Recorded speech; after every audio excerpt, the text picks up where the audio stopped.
ये तो सब जानते हैं कि रावण एक राक्षस कुल का राजा था, जो अत्यंत ही बलशाली, महापराक्रमी योद्धा और एक परम शिव भक्त था।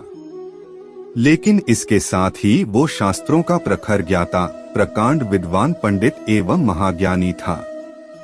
जब धरती पर उसका पाप बढ़ गया, तब भगवान विष्णु ने राम के रूप में धरती पर जन्म लेकर उसका नाश किया था।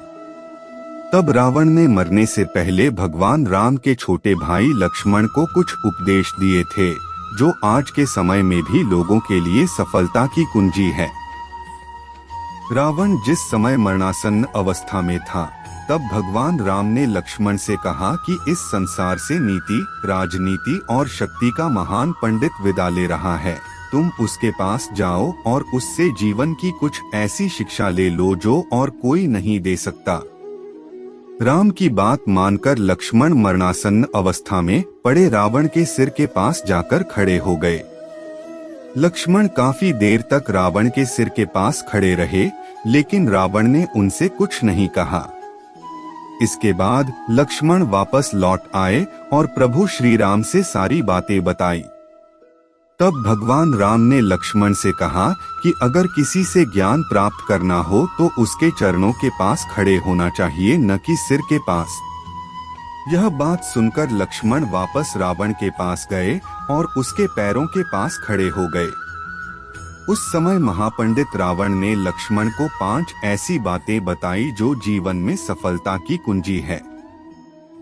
रावण का पहला उपदेश यह था कि इंसान को कभी भी अपने शत्रु को खुद से कमजोर नहीं समझना चाहिए, क्योंकि कई बार जिसे हम कमजोर समझते हैं वही हमसे ज्यादा ताकतवर साबित हो जाता है।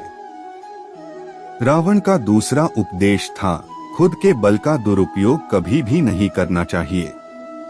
घमंड इंसान को ऐसे तोड़ देता है जैसे दांत किसी सुपारी को तोड़ता है। रावण का तीसरा उपदेश था, इंसान को हमेशा अपने हितैषियों की बातें माननी चाहिए, क्योंकि कोई भी हितैषी अपनों का बुरा नहीं चाहता।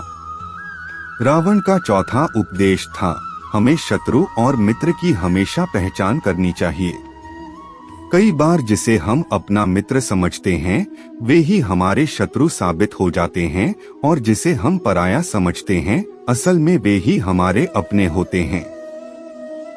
रावण का पांचवा और सबसे बेहतरीन उपदेश था, हमें कभी भी पराई स्त्री पर बुरी नजर नहीं डालनी चाहिए, क्योंकि पराई स्त्री और बुरी नजर डालने वाला इंसान नष्ट हो जाता है।